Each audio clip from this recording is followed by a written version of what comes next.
Tinubu removed. Military take over as President Jonathan exposed military coup. All right, my dear listeners, I greet you all. I greet everybody out there with they listen to me through this very channel. This is the Lord TV. No be small matter. Yes, I brought this very interesting news to you this very day. Believe me, everything being equal, Bola Ahmed Tinubu is actually in a very serious hot soup. I call it hot soup because as it is right now, no one knows what can happen in the next 24 hours because now the military are now frowning at his government. The military are frowning seriously at his government. In fact, then the verse scatters. They say enough is enough, that Tinubu cannot be playing on us. I'll be playing a video to you where Goodluck Ebele Jonathan was caught in an interview revealing the deep secret of what transpired and why the military might even take over. Please, if you know you are not doing anything serious, or even if you are doing anything serious, spare me a little of your time as we go into this content. Let's watch it. Commander-in-chief or not. But when you become an acting president, you are at the same time a commander-in-chief of Red. There's always balancing between North and South, Muslims and Christians. And Yar'Adua was a Northern Muslim, was the president. And he took over from a Southern Christian, Obasanjo, who ruled for 8 years. So definitely the Northern Muslims wanted Yar'Adua to at least do 8 years before he could come back to the South for another, probably a Christian, to take over. But well, the health issue came up, and it was the problem. And that is why even to allow me to act was an issue. When Yar'Adua was going for the medical checkup, actually a letter was written.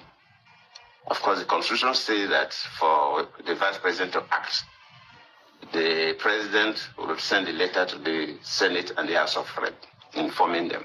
That letter was written, but the person who the letter was handed over to, I will not mention the name to you now, was one of the aides of Yar'Adua, refused to submit the letter to the National Assembly. And Yar'Adua became so ill that he had no control of issues. So we had the country where the president was not available and there was no acting president. Yes, as a vice president, you can take over the responsibilities of some responsibilities of the president. You know, the president of Nigeria has two main responsibilities. First, you're the chief executive of the country, so like a prime minister of a country.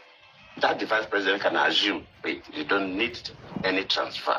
And I was doing that because we're having an executive council meeting, we're approving memos from ministers, so the government was going on. But so you're too busy to read the Bible? Well, what if your Bible reads itself to you?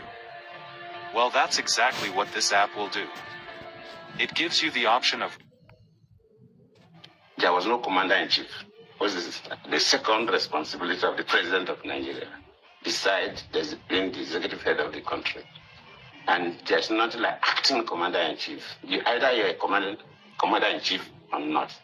But when you become an acting president, you are at the same time a commander-in-chief. So that was lacking, and no country allows that gap. A country like America, you don't allow that gap at all.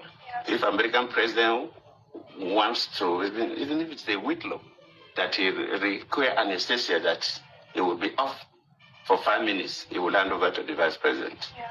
Before that procedure, immediately he regained consciousness to take over. But we stayed for some time, and that led to what they call the doctrine of necessity. When the National Assembly felt that the country was in a situation where it was not expected, they now have to initiate this doctrine of necessity. And now, my dear listeners, you can now see that long ago, this very country, Nigeria, would have even been taken over by the military. Looking at our way of leadership, our way of of ruling a nation. Yes, in fact, we put up I don't care attitude when it comes to leadership, when it comes to ruling, which doesn't augur well or which is not even welcoming. I must tell you that this that Goodluck Ebele Jonathan has just said right now is a clear picture of what um, the military was actually eyeing, and we were so lucky, so lucky that they didn't take advantage of the situation and take over the country.